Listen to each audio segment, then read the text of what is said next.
Hello guys, welcome back to simply GS. आज की video MongoDB playlist के अंदर एक नेक्स्ट वीडियो होने वाली है। आज हम इतने सारे ऑपरेटर के बारे में पढ़ने वाले हैं। Increment operator, minimum operator, max operator, multiply operator, unset operator, rename और अपसेट के बारे में। अगर आपने इससे पहले वाली वीडियो नहीं देखी है तो जरूर देख लें, आपको पूरा आइडिया मिलेगा किस तरीके से कोड हमारा काम कर रहा है। मैंने इस पर्टिकुलर मोंगोडीबी प्लेलिस्ट को इसीलिए एक्सप्रेस जेएस, मोंगूज और पोस्टमैन के साथ टेस्टिंग करते हुए पढ़ा रहा हूं, जिससे आपको प्रैक्टिकल एक्सपीरियंस के साथ साथ मोंगोडीबी की एक डीप नॉलेज हो, जो कि एक हर एक बैकएंड डेवलपर के लिए बहुत ही ज़्यादा जरूरी है, जो नोड जेएस या मर्न स्टेप को फॉलो करना चाहता है। इससे आपकी क्वेरी भी फास्ट होती है, ना केवल आपकी क्वेरी फास्ट होती है, साथ ही साथ में आपका जो फ्रंट एंड के अंदर जो ऑप्टिमाइजेशन होता है जस्ट इसकी वजह से, क्योंकि आपका एपीआई रिस्पॉन्स जो है वो बहुत ही ज़्यादा फास्ट हो जाता है, तो इस वजह से आपका फ्रंट एंड भी इस वजह से फास्ट चलता है। तो इसलिए ये वाली प्लेलिस्ट बहुत ही ज़्यादा इंपॉर्टेंट है उन लोगों के लिए जो मर्न स्टैक सीख रहे हैं। सबसे पहले बात करते हैं यहाँ पे increment operator. Increment operator basically क्या है, यहाँ पे हम $INC का यूज करते हैं। सबसे पहले इसको समझाते हैं। Data equal to await employee dot find one and update, जिसके अंदर ये फंक्शन मैं पहले बता चुका हूँ। पहले हम डेटा को खोजेंगे और उसके बाद अपडेट करेंगे। यहाँ पे हमने एक ऑपरेटर यूज किया है dollar increment. Dollar increment operator क्या करता है, जैसे मैंने यहाँ पे एज 2 लिखा है, ये मैं अमन लिखा था, तो अमन की जगह पे मैं लिखता हूँ सागर। अब सागर नाम का डेटा जहाँ जहाँ पर होगा वहाँ पे एज 2 से बढ़ जाएगी। ठीक है, यहाँ पे अगर मैं आपको दिखा दूँ तो यहाँ पे सागर नाम का जो डेटा एज 27 इस तरीके से है। तो पोस्टमैन से मैं यहाँ पे ऐड करूँगा, उसके लिए अपने इस रूट को करते हैं copy. Let's paste this, send के ऊपर क्लिक किया। एज यहाँ पे अभी आप देखेंगे 29 हो चुकी है, क्योंकि यहाँ पे मैंने 2 से बढ़ा दिया था इसीलिए। अगर आप इसको पॉजिटिव लिखते हो तो यहाँ पे एज हमेशा बढ़ती जाएगी, लेकिन मैं यहाँ पे माइनस लिखता हूँ। अगर मैं यहाँ पे माइनस का साइन लगा के लिखता हूँ, इंक्रीमेंट ऑपरेटर इंक्रीमेंट ही रहेगा, INC इंक्रीमेंट ऑपरेटर, लेकिन अपना जो ऑपरेशन है वो यहाँ पे सब्ट्रैक्ट वाला हो जाएगा। यहाँ पे अभी आप देखेंगे पहले यहाँ पे 29 था, अभी अगर मैं इसको ऐड करूँगा तो यहाँ पे 27 हो जाएगा। ठीक है, तो वो जिस तरीके से जो अपना है इंक्रीमेंट ऑपरेटर काम करता है। इंक्रीमेंट ऑपरेटर के बाद अपना दूसरा आता है मेन ऑपरेटर और मैक्स ऑपरेटर। ये बहुत ही ज़्यादा इंपॉर्टेंट ऑपरेटर है और बहुत ही ज़्यादा यूज होते हैं मोंगोडीबी के अंदर, स्पेशली जब कोई स्टॉक या हमें प्राइस का कोई वैल्यूएशन निकालना हो या फिर मंथली और उस तरीके से हमें काम देना होता है, तब हमें इस प्रकार की चीज़ें हम ज़्यादा यूज करते हैं। एग्जाम्पल के लिए मैं आपको बताता हूँ, यहाँ पर एज जो है सागर का ही एग्जाम्पल लेते हैं कि सागर की एज जो है, मिनिमम एज मैं यहाँ पे करना चाहता हूँ 2। ठीक है, तो मेन ऑपरेटर का यूज कर रहा हूँ। पहले अभी आप ध्यान से देखिएगा, उसके बाद आप समझ पाएंगे इन दोनों ऑपरेटर का क्या मतलब है। मैंने यहाँ पे मेन ऑपरेटर का यूज किया है डॉलर मेन, और यहाँ पे एज की वैल्यू कर दी है 2। तो अभी आप देखेंगे सागर नाम का जितना भी डेटा है उनकी एज 2 हो जाएगी। ठीक है, अब मैंने इंक्रीमेंट का ही यूज दोबारा से कर दिया, इसीलिए मुझे यहाँ पे ये वाला रूट हिट करना चाहिए था। तो जैसे ही मैं इस वाले रूट को हिट किया, आप यहाँ पे देखेंगे एज की वैल्यू यहाँ पे जो है 2 हो चुकी है। ठीक है, अब यहाँ पे आप एक चीज नोटिस कीजिए कि अगर मैं यहाँ पे वैल्यू मेन ऑपरेटर का यूज कर रहा हूँ, अगर मैं 2 की जगह पे अगर 12 करने की कोशिश करता हूँ, उसके बाद अगर मैं हिट करता हूँ, जैसे मैंने सेंड किया, आप यहाँ पे देखिए एज की वैल्यू बड़ी नहीं है, 2 की 2 है। अब मैं यहाँ पे क्या करता हूँ, डॉलर मैक्स का यूज करता हूँ और इस तरीके से मैं हिट करता हूँ। जैसे ही मैं हिट करूंगा, आप यहाँ पे एज की वैल्यू देखेंगे 12 हो चुकी है। लेकिन अभी मैं फिर से एक चीज करता हूँ, फिर से मैं इस एज की वैल्यू को 2 करने की कोशिश करता हूँ। अभी देखते हैं होती है या नहीं होती है, उसके बाद मैं आपको एक्सप्लेन करूंगा। आप यहाँ पे देखिए एज की वैल्यू डिक्रीज नहीं हुई है, तो इसका मतलब आप समझ रहे हो, इसका मतलब यह है जो हमारा डॉलर मेन ऑपरेटर होता है वो आपकी एग्जिस्टिंग वैल्यू, यानी कि जब वैल्यू मेरी 25 थी तो उसने 2 कर दी, लेकिन जब वो वैल्यू 2 थी तो उसने 12 उसको नहीं किया, यानी कि 12 उसने नहीं किया। उसके पीछे रीजन क्या है, रीजन इसलिए है क्योंकि जो एग्जिस्टिंग वैल्यू है वो आपकी गिवन वैल्यू से छोटी नहीं है, तो इसलिए डॉलर मेन ऑपरेटर वो काम नहीं करता है। डॉलर मेन ऑपरेटर तभी काम करता है जब आपकी एग्जिस्टिंग वैल्यू से उसको छोटा करना हो। डॉलर मैक्स ऑपरेटर तब काम करता है जब आपको एग्जिस्टिंग वैल्यू से बढ़ानी हो। अगर एग्जिस्टिंग वैल्यू से कम करनी है तो वो काम नहीं करेगा, जैसा कि मैंने यहाँ पे आपको करके दिखाया है। अगर अपनी जो एग्जिस्टिंग वैल्यू इस समय जो एज की है वो है 12, और मैं यहाँ पे क्या कोशिश कर रहा हूँ, मैं कर रहा हूँ कि इसको मैक्स ऑपरेटर का यूज करते हुए एज की वैल्यू 2 कर दूं, जो कि यहाँ पे नहीं होगा क्योंकि 2 12 से छोटा है, इसलिए वो नहीं हो पाएगा। अगर मैं कितनी बार भी इसको सेंड करूं वो वैल्यू को अपडेट नहीं करेगा। लेकिन जस्ट मैं यहाँ पे मैक्स की जगह पे अगर मिन लिखता हूं तो ऑटोमेटिकली इसको अपडेट कर देगा, क्योंकि मिन ऑपरेटर इसीलिए यूज किया जाता है कि आपकी एग्जिस्टिंग वैल्यू अगर गिवन वैल्यू से बड़ी है तो उसको छोटा कर दिया जाए। जैसे ही मैं सेंड करूंगा तो हमारी जो वैल्यू है वो अपडेट हो चुकी है। तो इस तरीके से हमारा मैक्स और मिन ऑपरेटर का हम यूज करते हैं। अब बात करते हैं मल्टीप्लाई ऑपरेटर। मल्टीप्लाई ऑपरेटर बहुत ही ज़्यादा सिंपल ऑपरेटर है। सबसे पहले मैं यहाँ पे नेम सागर ही सर्च करता हूँ। ये नेम सागर, मैंने डॉलर मल्टीप्लाई लिखा, उसके अंदर एक जेसन पास करी। जेसन के अंदर मैंने यहाँ पे लिखा कि एज और 2, जो भी यहाँ पे आप वैल्यू लिखते हो उससे उस पर्टिकुलर फील्ड के अंदर जो वैल्यू है उसका मल्टीप्लाई हो जाता है। समझने के लिए यहाँ पे जैसे मैंने 2 लिखा है और यहाँ पे अभी मेरी जो एज है वो 2 ईयर है, तो 2 × 2 कितना हो जाएगा 4। बेसिकली यहाँ पे अभी आप देखेंगे तो फिर से मुझे इस वाले का यूज करना है। रूट मेरा चेंज हो चुका है, तो इस तरीके से हम करेंगे तो एज की वैल्यू अभी आप देखेंगे 4 हो जाएगी। फिर से अगर मैं हिट करूंगा इसको, जैसे ही मैं यहाँ पे सेंड करता हूँ आप यहाँ पे देखेंगे 8 हो जाएगी। फिर से सेंड किया तो 16 हो जाएगी। तो उस तरीके से वो 2 का मल्टीप्लाई हो रहा है, जितनी भी उसकी वैल्यू है, जो भी उसकी वैल्यू है उसमें वो 2 का मल्टीप्लाई करता चला जा रहा है। इसीलिए हम डॉलर मल्टीप्लाई का यूज करते हैं। ठीक है, ये बहुत ही ज़्यादा यूजफुल होता है उस जगह पे जिस जगह पे हमें एक ऐसा ऑपरेशन करना है जो एक पर्टिकुलर वीक के बाद या मंथ के बाद उसके अंदर किसी चीज़ का मल्टीप्लाई होना चाहिए, या किसी चीज़ को इस तरीके से टेस्ट करवाना है, तो हम इस तरीके डॉलर मल्टीप्लाई का बहुत अच्छी तरीके से यूज कर सकते हैं। अब बात करते हैं अनसेट ऑपरेटर के बारे में। अनसेट ऑपरेटर बेसिकली क्या होता है, जैसे अभी मैं सागर के लिए ही करके दिखाता हूँ। लेट्स अज्यूम सागर के लिए नहीं, मैं चलो सागर के लिए ही करके दिखाता हूँ। अभी जो सागर नाम का डेटा उसके अंदर आप देख रहे हैं एज यहाँ पे मौजूद है, लेकिन अगर मैं यहाँ पे डॉलर अनसेट का यूज कर दूं, एज के अंदर कुछ भी वैल्यू लिख दूं वो मैटर नहीं करता, कुछ भी वैल्यू लिख दूं वो मैटर नहीं करता। यहाँ पे डॉलर अनसेट एज अगर मैंने फील्ड का नाम लिख दिया तो अब वो सागर नाम के डेटा के अंदर से एज नाम की फील्ड हट ही जाएगी।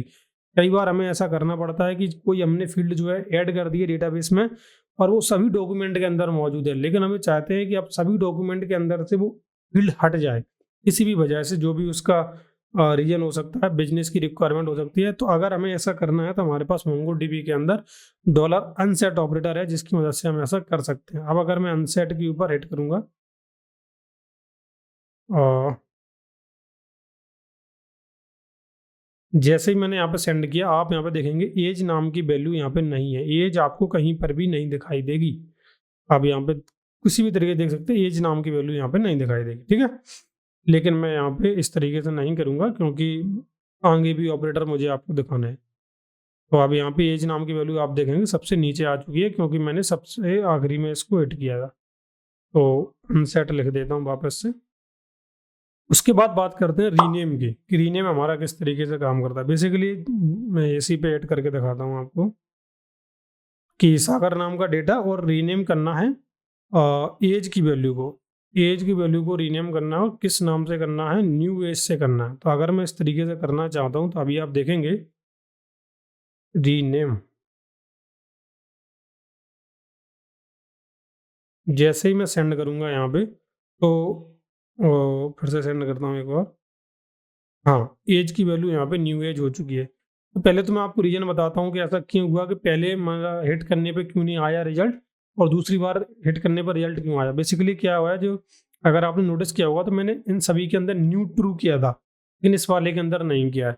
इसी वजह से जो है हमारे पास अपडेटेड डेटा नहीं मिला। लेकिन डॉलर रीनेम के साथ यहाँ पे एक छोटा सा इशू है जो मैंने फाइंड आउट किया है।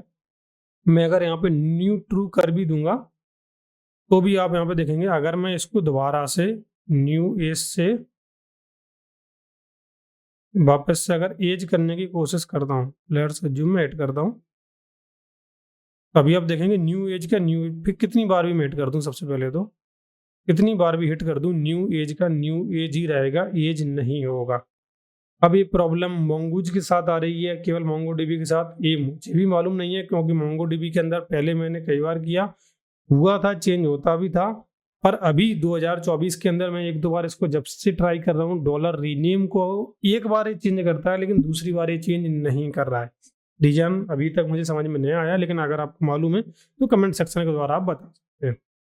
अब बात करते हैं आखिरी, अपसेट। अपसेट बेसिकली आपका कोई भी मोंगूज का जो फंक्शन है, जैसे फाइंड वन एंड अपडेट है, इस तरीके फंक्शन के साथ एक काम नहीं करता है। सबसे पहली बात तो मैंने यहाँ पे लिखा हुआ है अपडेट वन या अपडेट मैनी, अपडेट वन के साथ बहुत इजीली काम करता है।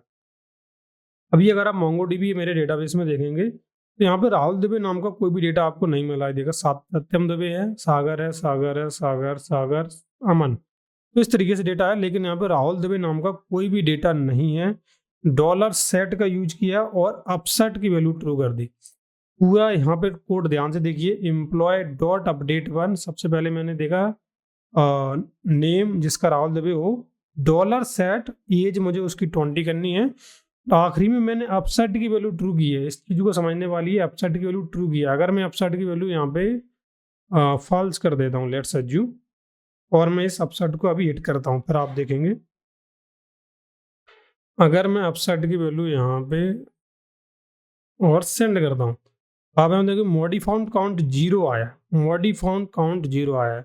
लेकिन अगर मैं यहाँ पे वैल्यू ट्रू कर दूँ और आप यहाँ पे देखेंगे कि इसकी जो वैल्यू है मॉडिफाइड काउंट, सॉरी अपसेटेड काउंट आएगा, क्योंकि अपसेट हुआ है। अपसेट हुआ तो अपसेट की हमारे पास आईडी भी यहाँ पे मिल चुकी है। अब अगर हमें राहुल दुबे नाम से डेटा अगर फाइंड आउट करना है तो जस्ट हमें फाइंड वन करना पड़ेगा, या हम फाइंड वन एंड अपडेट कर सकते हैं। तो जैसे ही मैं यहाँ पे सेंड के ऊपर क्लिक करूँगा, मुझे यहाँ पे राहुल दुबे नाम का डेटा मिल जाएगा, आईडी मिल गई, और हमने एज यहाँ पे 20 किया था, 20 मिल गई। जो कि अपसेट बेसिकली क्या करता है कि जो डेटा आपका नहीं है वो डेटा भी वो ऐड कर देता है, लेकिन उसके लिए आपको अपडेट की क्वेरी चलानी पड़ेगी। ये फाइंड वन एंड अपडेट वाला फंक्शन नहीं चला सकते, क्योंकि ये पहले खोजेगा उसके बाद अपडेट करेगा।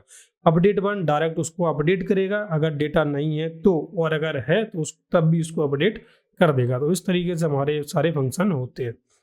अब करते हैं अपने इस कोड को गिटहब पे पोस्ट। इसके अंदर अगर आपको पहला दिखाऊं तो इससे पहले वाली वीडियो जिसके अंदर मैंने यहाँ पे बताया था कि किस तरीके से हम मतलब कुछ क्वेश्चन बताए थे, उनके अंदर कुछ तरीके से यूज बताया था कि एरे के साथ हम क्वेरी किस तरीके से लगाते हैं। अभी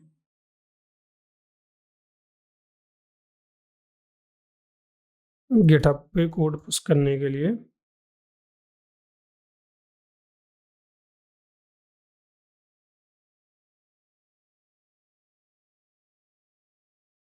लेट्स, पहले भी मैंने एक रेपोजिटरी बनाई थी लेकिन अभी मुझे दूसरी बनानी पड़ेगी। पब्लिक रेपो रहेगी, एक रीडमी भी मैं ऐड कर देता हूँ।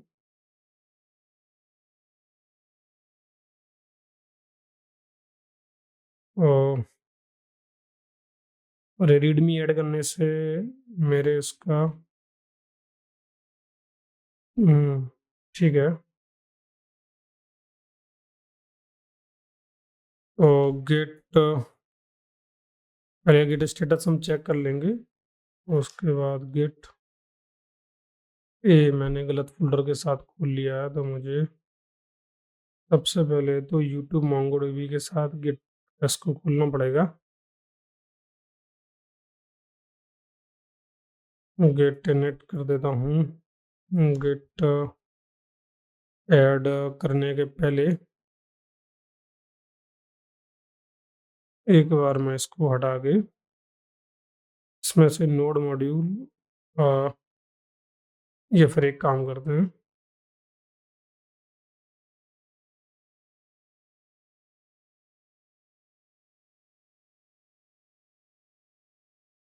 यहाँ पे एक डॉट गेट इग्नोर बना लेते हैं, जिसके अंदर स्लैश, क्या है कि अगर आगे कभी करना हुआ वो भी कर सकते हैं, slash node under score modules, क्योंकि अभी इस पर्टिकुलर प्लेलिस्ट के अंदर और भी वीडियो आएंगी तो हमें इस चीज़ का भी ध्यान रखना पड़ेगा।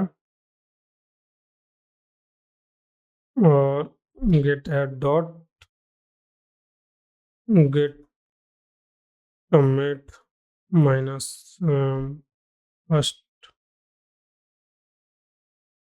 और गेट रिमोट